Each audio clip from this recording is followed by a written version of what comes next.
नमस्कार विद्यार्थी मित्रांनो, मी doctor Atul Parshuramkar Narayan IAS academy तर्फे आपलं स्वागत करतोय। बघा, आज राज्यसेवा पूर्व परीक्षा पार पडली। आता त्याला आपण राज्यसेवा म्हणण्यापेक्षा महाराष्ट्र राजपात्रित संयुक्त पूर्व परीक्षा, या पूर्व परीक्षेमध्ये जीएस आणि सीसॅट असे दोन पेपर, सीसॅट तसाही क्वालिफाईंग आहे आणि बऱ्यापैकी सीसॅट पेपरची काठिण्य पातळी कमी होती, म्हणजे मॅक्झिमम मुलं सीसॅट क्वालिफाय होती। म्हणजे जो काही कट ऑफ जो काढला जाईल किंवा जो काही तुम्हाला मुख्य परीक्षेसाठी जाण्यासाठी जो कारणीभूत ठरेल पेपर 1, तशी आयोगाचे 1-2 दिवसात आन्सर की येईलच। तरी सुद्धा तोपर्यंत तुम्हाला जर आन्सर की बघायची असेल, संभाव्य आन्सर की, कारण की तुम्ही स्वतः जर एक एक प्रश्न शोधत जाल तर टाइम लागतो आणि त्याचबरोबर गुगल मध्ये सुद्धा व्यवस्थित आन्सर मिळत नाही। तर ते आन्सर की, संभाव्य आन्सर की पेपर 1 ची आपण चर्चा करतोय। आता बघा की यामधले प्रश्न म्हणजे राज्यसेवेच्या पूर्व परीक्षेविषयी काही काही लोकांना संभ्रम आहे की 1/3 निगेटिव्ह मार्किंग आहे की 1/4 निगेटिव्ह मार्किंग, अटेम्प्ट काउंट होतात की नाही होत। बघा की याच्यामध्ये 1/4 निगेटिव्ह मार्किंग आहे, म्हणजे एमपीएससीच्या कुठल्याही परीक्षेमध्ये 1/4 निगेटिव्ह मार्किंग, 0.25 निगेटिव्ह मार्किंग। आता या प्रश्नांपैकी बघा की आपण म्हणजे डिटेल सखोल विश्लेषण करू शकतो, परंतु सखोल विश्लेषण आपण आयोगाचे आन्सर की आल्यानंतर करू। पुन्हा एकदा सांगतोय, संभाव्य आन्सर की आहे की होऊ शकतात आयोगाचे प्रश्न सुद्धा 5-10 प्रश्न ते रद्द करतात, 5 प्रश्न, त्याच्यामुळे आपल्या प्रश्न उत्तरामध्ये आणि आयोगाच्या उत्तरामध्ये काही प्रमाणात तफावत राहू शकते, तरी सुद्धा 99% ही आन्सर की आपण बरोबर समजू। तर बघा की प्रत्येक प्रश्न डिटेल म्हणजे विश्लेषण न करता, कारण की विश्लेषण करायला जाऊ तर आपल्याला 100 प्रश्नाला जवळपास एका प्रश्नाला 5 मिनिटं, तर 100 प्रश्नाला 500 मिनिटं लागतील। त्याच्यामुळे आपण सरळ आन्सर चर्चा करत जाऊ। सेट आहे, बी सेट नंतर ए सेट वाले त्यांच्याप्रमाणे ते सिक्वेन्स नुसार ते करू शकतात। बी सेट मध्ये बघा की हर्षवर्धन या राजाने खालीलपैकी कोणते साहित्य लिहिले, तर प्रियदर्शकी, हर्षचरित आणि रत्नावली सोडून नानागन, म्हणजे ए, सी आणि डी। त्याचबरोबर स्वदेशी चळवळीची विस्तार केंद्र आणि संबंधित व्यक्ती यांच्या योग्य जोड्या लावा। आता बघा की मुंबईमध्ये कोण असतील, तर ऑब्व्हियसली लोकमान्य टिळक असतील। त्याचबरोबर बघा की मद्रासमध्ये कोण, तर पिल्ले असतील, तर त्याच्यामुळे उत्तर असेल या ठिकाणी कुठलं दुसरं। मी आधीच सांगितलं खूप डिटेल विश्लेषण करणार नाही, तुम्ही नंतर डिटेलमध्ये तुम्ही त्याचं अनालिसिस करू शकता किंवा आयोगाची आन्सर की आल्यानंतर करू। एल्फिन्स्टन फंडासाठी 25,000 रक्कम नाना जगन्नाथ संकरशीट, कारण की आपण इतिहासामध्ये वाचतोय की ते एक म्हणजे काय अर्थशक्ती त्यांच्याकडे होती म्हणून। त्यानंतर नेहरू अहवालातील खालीलपैकी कोणते उद्दिष्ट, तर 60चे स्वातंत्र्य मिळवणे, नेहरू रिपोर्ट, हे तुम्ही कित्येकदा ऐकलंय मॉडर्न हिस्ट्रीमध्ये। त्यानंतर सिमुक हा घराण्याचा संस्थापक होता, तर सातवाहन। त्यानंतर कोठारी कमिशनच्या शिफारशीच्या आधारावर, याच्यामध्ये काय की 1968 मध्ये शैक्षणिक धोरणाचे मुख्य कोठारी कमिशन तुम्ही सर्च कराल तर 14 वर्ष ते पण होतं। ते तर म्हणजे महात्मा फुलांनी खूप आधी म्हणजे 1881 ला वगैरे हंटर कमिशनला साक्ष देताना ती मागणी केली होती, त्याचं अ आणि ब। नेक्स्ट प्रश्न आहे टिळक स्कूल ऑफ पॉलिटिक्स, तर लाल बाल पाल म्हणतो, लाला लजपत राय यांनी टिळक स्कूल ऑफ पॉलिटिक्सची स्थापना केलेली होती। सविनय कायदेभंग चळवळ धारासना, त्यामध्ये सरोजिनी नायडू, हे आपण खूपदा वाचलेलं आहे।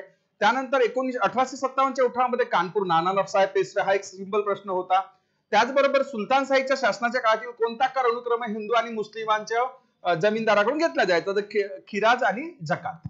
नंतर खालीलपैकी कोणत्या शासकाच्या कालखंडात अब्दुल रजाक या फारसी प्रवाशाने विजयनगरला भेट दिली, तर देवराय 2, याचं उत्तर आहे देवराय 2। त्यानंतर बघा की चुकीच्या जोड्या ओळखा, चुकीच्या जोड्या ओळखा, त्याच्यामधली क ही जोडी चुकीची आहे, ते तुम्ही तुमच्या आन्सर की मध्ये टिक करू शकता। विख्यात वारली चित्रकार सोमा मसे यांच्याविषयी आहे, तर याच्यामध्ये बी, सी आणि डी, अ चुकीचं आहे, बी, सी आणि डी। त्यांना पद्म काय की भूषण, पद्मश्री, तर त्याच्यात पद्मभूषण नाही मिळालेलं आहे। याच्यानंतर बघा की अहमदाबाद मधील गिरणी कामगारांच्या मध्ये, तर साराभाई अहमदाबाद, ऑब्व्हियसली गुजरात। त्याचबरोबर नेक्स्ट 1960 मध्ये राष्ट्रीय काँग्रेसमध्ये फूट पडल्यानंतर सुरत येथे राष्ट्रीय काँग्रेस कोलमडली आणि आपला विजय झाला असा कोणता, लॉर्ड मिंटो, मोर्ले मिंटो सुधारणा कायदा म्हणतो मिंटो, त्या काळामध्ये आपले कोण होते, तर व्हाईसरॉय। चंद्रपूर जिल्ह्यात खुग्गुस या ठिकाणी आपल्याला काय मिळते, आता भूगोलाचे प्रश्न या ठिकाणी सुरू झालेले आहेत। तुम्ही जॉग्राफीचे प्रश्न म्हणजे अ संच वाले आणि सी संच आणि डी संच वाले, त्याच्यानुसार जॉग्राफीच्या प्रश्नाकडे जाऊ शकता।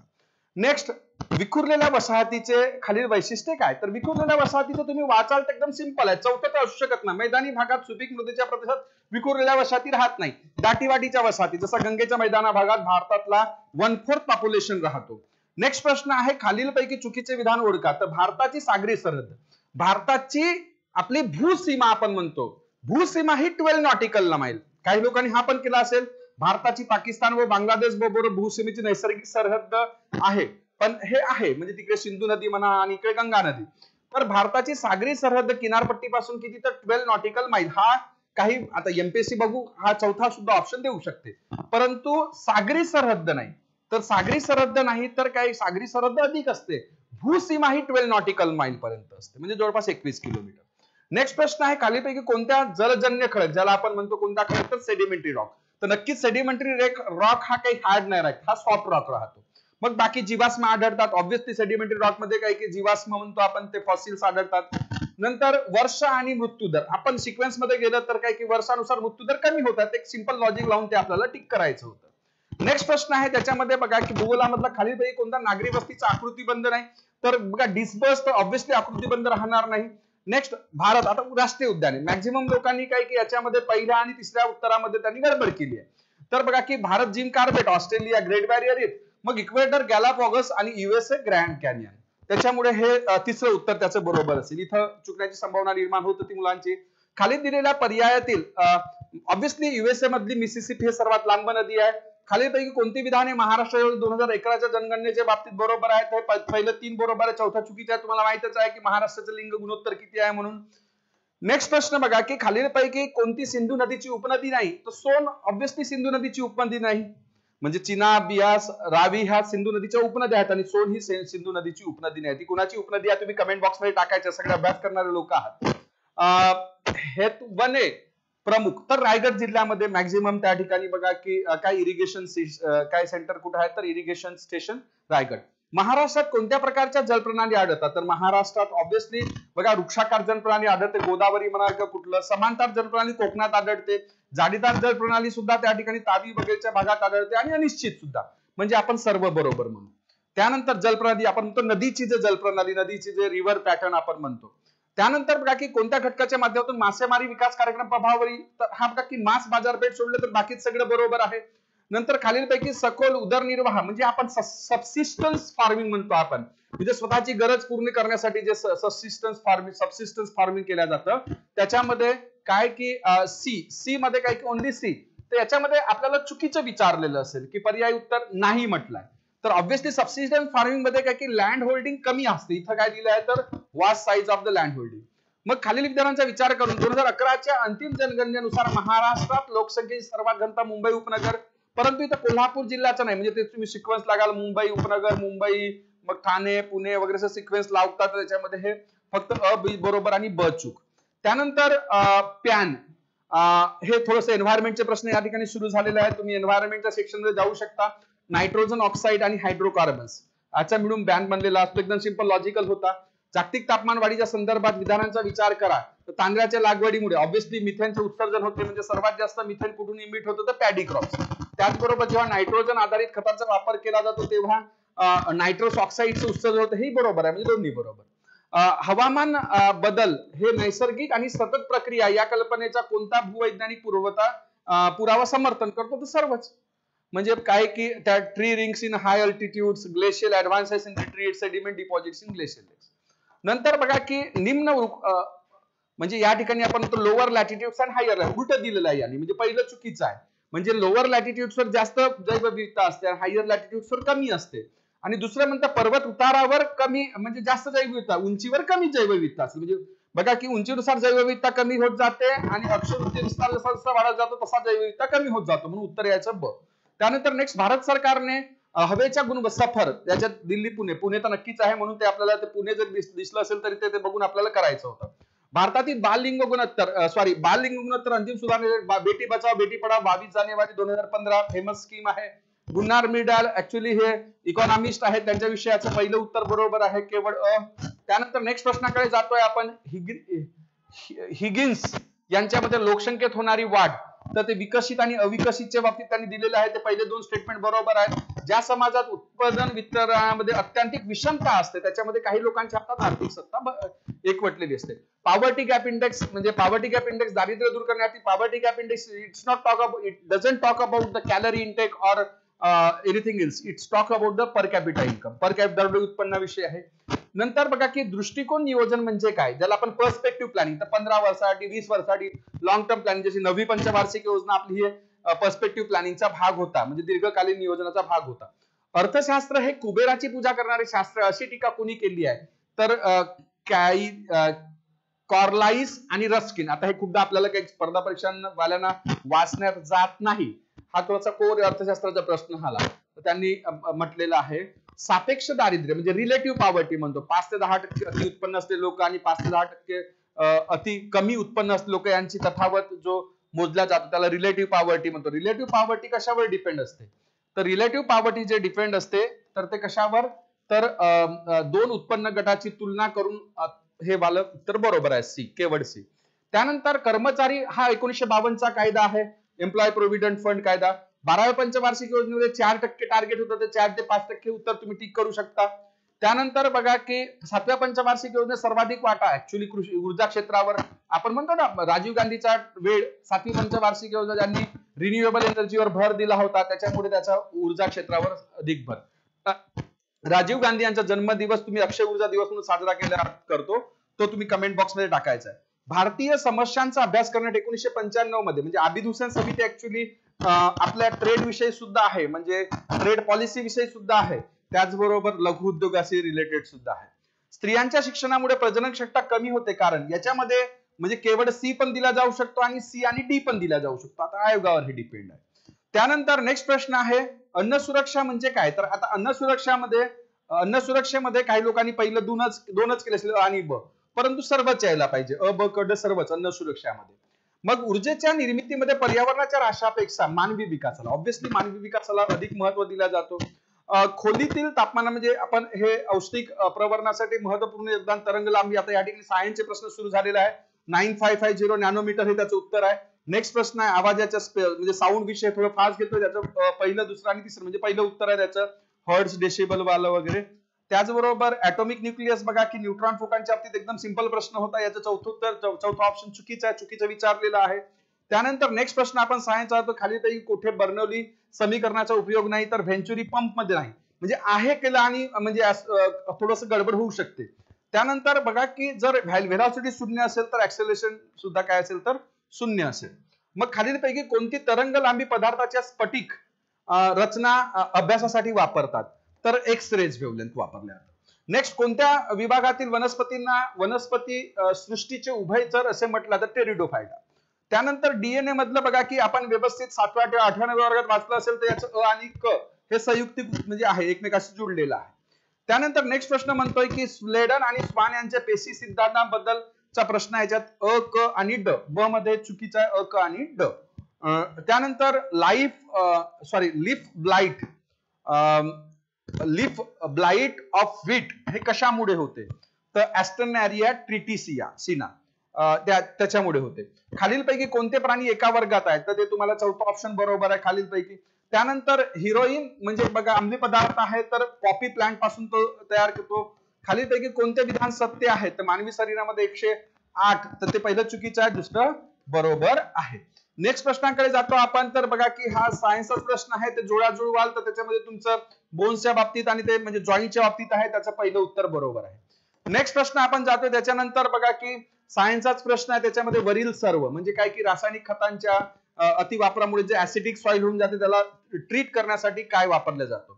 त्यानंतर बघा की इथं खनिजांपासून वेगळे करण्यासाठी जे आपण म्हणतो गोल्ड वगैरे ना, त्याच्याविषयी हा प्रश्न आहे, तो बरोबर आहे. त्यानंतर नेक्स्ट प्रश्न जातो आपण तेल आणि चरबीमध्ये, तर आयोडीन मूल्य म्हणजे आयोडीन व्हॅल्यू त्या ठिकाणी वापरलं जातं. त्यानंतर खालील रासायनिक अभिक्रिया, हा थोडा कोर सायन्सचा प्रश्न दिसतोय, तर याचं उत्तर आहे सी, अपघटन, ज्याला आपण म्हणतो डिकम्पोजिशन रिॲक्शन. त्यानंतर नेक्स्ट प्रश्न आहे तुमचा खालील विधाने लक्षात घ्या. तर ऑब्व्हियसली हा सायन्सचा प्रश्न, सायन्स ए आणि सी म्हणजे ते तुम्ही वाचाल तर तुम्हाला कळेल. त्या तापमान वाढले की रिॲक्शन वाढते वगैरे. खालीलपैकी कोणत्या समस्थानिक म्हणजे याला आपण आयसोटोप्स म्हणतो ना, आयसोटोप्स, ड्यूटेरियम हा हायड्रोजनचा आयसोटोप्स, म्हणजे खूपदा तुम्ही ॲटॉमिक एनर्जी वगैरे वाचाल त्या ठिकाणी तुम्हाला वाचण्यात येतो. मग नेक्स्ट प्रश्न या ठिकाणी चालू होतात, तर ते म्हणजे काय की पॉलिटीचे. पॉलिटीचा सेक्शन आला. पॉलिटी मधला पहिला प्रश्न बघा की आर्टिकल 330 आहे, 338 आहे, 338 ए, 338 बी, 339, त्याच्यामुळे पहिलं ऑप्शन चुकलेलं आहे. बी आणि सी बरोबर आहे, डी मध्ये चुकीचं आहे. तर ते झालं. त्याच्यानंतर बघा की कोणत्या घटना दुरुस्तीद्वारे दिल्लीला राष्ट्रीय राजधानी, ऑब्व्हियसली 69वी घटना दुरुस्ती, युपीएससी मुख्य परीक्षेत पण प्रश्न विचारला होता, 69वी घटना दुरुस्ती 1992 ची. त्यानंतर भारताच्या नागरिकत्वाविषयी आपल्याला माहित आहे की भाग 4 मध्ये काय, तर भाग 3 मध्ये मूलभूत हक्क आहेत आणि भाग 4 मध्ये काय तर मार्गदर्शक तत्वे. तर त्याच्यामुळे पहिलं 2 बरोबर आणि तिसरं चुकीचं, म्हणजे त्याच्यामुळे उत्तर आहे त्याचं तिसरं. भारताचा आकस्मिक खर्च निधी, हा एकदम सिंपल प्रश्न राष्ट्रपतीकडे असतो. अर्थशास्त्रामध्ये सुद्धा तुम्ही वाचता केशवानंद भारती खटला तुम्हाला थोडक्यात वाचण्यात गेलं तर त्याच्यात थोडंसं होऊ शकतं, चुकू शकतं, न्यायमूर्ती किती होते वगैरे, त्याचं बी, सी आणि डी. त्यानंतर बघा की भारतातील घटना दुरुस्तीच्या संदर्भात तर पहिली घटना, पहिला आणि चौथं बरोबर आहे, म्हणजे अ आणि ड बरोबर आहे. नेक्स्ट प्रश्नाकडे जातोय आपण की हा एकदम सिंपल प्रश्न, कॅगचा आर्टिकल 148 भारतीय राज्यघटना धर्मनिरपेक्ष राज्य स्थापित करते म्हणजेच, तर बघा की राज्यामध्ये देशामध्ये काय काय, तर राज्य रोजगाराच्या धर्माच्या आधारावर भेदभाव करते असं नाही होत, बाकीचं बरोबर आहे, म्हणजे बी, सी, डी बरोबर आहे. नेक्स्ट प्रश्नाकडे जातो, राज्यघटनेतील कोणती कलमे आपल्या देशाच्या निवडणूक व्यवस्थेशी संबंधित आहेत? आपल्याला माहित आहे की निवडणूक आहे 324, निवडणुकांचं वर्ष होतं म्हणून तो प्रश्न अपेक्षित होता, म्हणून त्याचं उत्तर आहे दुसरं. पहिल्या लोकसभेच्या संदर्भात खालील विधाने विचारात घ्या. पहिल्या लोकसभेच्या बाबतीत बघा की अ ब, काही लोकांनी अ ब क पण केलं आहे, काही लोकांनी, आता ड तर चुकीचंच आहे, म्हणजे ज्या ठिकाणी ड आहे तर चुकीचंच आहे, म्हणजे गवा मावळणकर लोकसभेचे सभापती होते, उपसभापती नाही. नेक्स्ट प्रश्न आपण जातोय, मुख्य माहिती आयुक्ताच्या इथं 10 लोकांची टीम असते, मुख्य नियुक्तीची शिफारस करण्याच्या समितीमध्ये कोण कोण असतात, त्याच्याविषयी अ ब आणि ड, अ ब आणि ड. त्यानंतर नेक्स्ट प्रश्नाकडे जातोय आपण, केंद्रीय माहिती आयोगाच्या 10 माहिती आयुक्त असतात, ते सुद्धा प्रश्न बघा की त्याचं उत्तर आहे 10 माहिती आयुक्त. नेक्स्ट अयोग्य जोडी ओळखा, बघा की हे 25 जानेवारी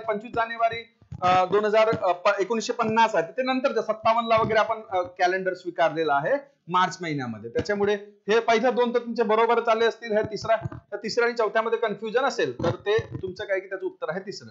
त्यानंतर घटक राज्यातील आणीबाणी संदर्भात बोंबई खटला, त्याच्याविषयी अ ब आणि क आपण बी सेट घेतोय आपण, तुम्ही त्याच्या रिस्पेक्टिव्ह सेट मध्ये त्या सब्जेक्टचे प्रश्नांकडे तुम्ही जाऊ शकता. कलम 226 उच्च न्यायालय संबंधित सोपा प्रश्न होता हा. त्याचबरोबर बघा की खालीलपैकी योग्य जोड्या ओळखा, तर याच्यामध्ये बघा की कस्तुरी रंजन समिती खूप साऱ्या ठिकाणी येतं, तर कस्तुरी रंजन समिती तिकडे पश्चिम घाटाविषयी वगैरे पण आहे, त्याचं उत्तर आहे पहिलं. त्यानंतर बघा की नेक्स्ट प्रश्नाकडे आपण जातोय, एम एस स्वामीनाथन यांच्याविषयी योग्य विधाने ओळखा. आता भरपूर स्टेटमेंट याच्यात आलेले होते, ऑब्व्हियसली तमिळनाडूचे आहेत, त्यांचे शिक्षण ऑक्सफोर्ड मध्ये नाही, कॅम्ब्रिज स्कूल ऑफ ऍग्रिकल्चर वगैरे आहे ते आहे, तो ऑक्सफोर्ड मध्ये नाही झालाय, बाकी ते बरोबर आहे.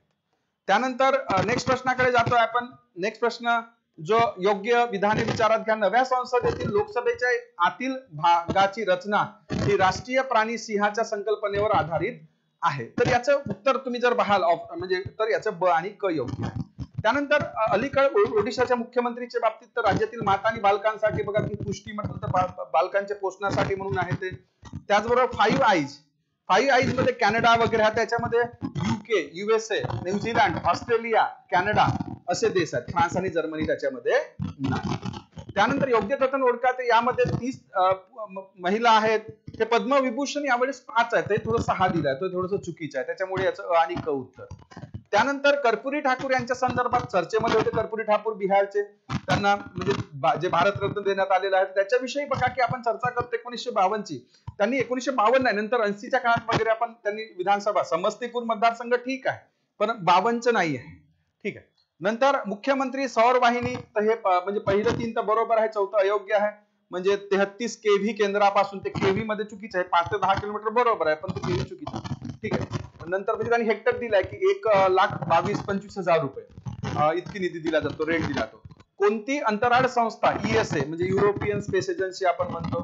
त्यानंतर परदेशातील नागरिकांसाठी, तर हे तुमच्या वाचनात गेलेलं असेल भरपूर लोकांचं, ऑपरेशन गंगा युक्रेनसाठी, तर ऑपरेशन गंगा युक्रेनसाठी ते जर बघितलं असेल तरी तुमचं उत्तर येत होतं. नेक्स्ट प्रश्नाकडे जातोय आपण की महिला आरक्षण विधेयक 2023 संदर्भात खालील विधाने विचार घ्या. आता हे सगळ्यांनीच करून ठेवलेलं होतं, आपल्याला माहितच होतं की महिला आरक्षण विधेयकावर प्रश्न विचारतीलच. हा थोडासा इथं सप्टेंबर वाला काय 19-20 सप्टेंबर आहे, त्याचबरोबर 30% नाही 33%, त्याच्यामुळे हा प्रश्न भरपूर लोकांना चुकण्याचे त्या ठिकाणी चान्सेस होते, आणि ड बरोबर. नेक्स्ट प्रश्नाकडे जातोय आपण 97वा आशियाई क्रीडा स्पर्धा यांच्याविषयी 2023 विषयी योग्य विधाने ओळखा. तर आपण लवलीना बोरगोहेन आणि त्याचबरोबर ते हॉकीवाले हरप्रीत सिंग, तर त्यांनी बघा की ध्वजरोहक होते, परंतु हे लवलीना बोरगोहेन इथं नेमबाज दिला, ते बॉक्सिंग आहे, बॉक्सिंग चॅम्पियन, तर ते आहे, त्याच्यामुळे याचं उत्तर असेल ए, सी आणि डी. ए, सी आणि डी, बी चुकीचं आहे. त्याचबरोबर बार काउन्सिल ऑफ इंडियाची ही नवी दिल्लीला पार पडली. जागतिक क्षुधा म्हणजे India's rank in the global hunger index मध्ये 111, तर हे झालं तुमचं. त्याचबरोबर 100वा प्रश्न आहे, नर्गिस मोहम्मद ह्या सुद्धा चर्चेमध्ये होत्या, त्यांना पुरस्कार मिळाला, शांततेचा नोबेल पुरस्कार. त्यांच्याविषयी बघा की त्यांची कारकीर्द म्हणजे 2004 मध्ये दिलाय, तर त्यांचं 98लाच पहिल्यांदा त्यांना जेल वगैरे झालेली होती, परंतु याचं आन्सर आहे ए आणि बी. तर अशा प्रकारे बघा की आपण या ठिकाणी म्हणजे राज्यसेवेची जे आपण म्हणतो पेपर 1 ची आन्सर की आपण या ठिकाणी चर्चा केलेली आहे, तशीच आपण पेपर 2 ची आन्सर की सुद्धा तुमच्यासाठी घेऊन येऊ. ठीक आहे, काही 1-2 प्रश्नामध्ये उलट होऊ शकतो, पण मॅक्झिमम प्रश्न तुम्हाला आणि तुमचा कट ऑफ किती असेल राज्यसेवा पूर्व परीक्षेचा तो पण व्हिडिओ आम्ही तुमच्यासाठी घेऊन येऊ, जेणेकरून तुम्ही आपला अभ्यास चालू करू शकाल. एमपीएससी म्हणजे आपलं नारायण आयएस अकॅडमी आहे नागपूरला, सीताबर्डी डिस्ट्रिक्ट. तुम्ही या ठिकाणी ऑनलाईन कोर्सेस पण उपलब्ध आहेत, ऑफलाईन कोर्सेस सुद्धा उपलब्ध आहेत, तुम्ही या ठिकाणी संपर्क साधू शकता. आमचं युट्यूब चॅनल लाईक करा, शेअर करा, सबस्क्राईब करा. दुसरा जो युट्यूब चॅनल जुना होता त्याच्यात भरपूर सबस्क्रायबर होते, काही कारणाने तो बंद झाला. आता नवीन युट्यूब चॅनल आम्ही सुरू केलेला आहे, तर तुमच्या सहकार्याची अपेक्षा आहे. जास्तीत जास्त संख्येने लाईक करा, शेअर करा, सबस्क्राईब करा. अँड थँक्यू आणि सर्वांना ऑल द बेस्ट.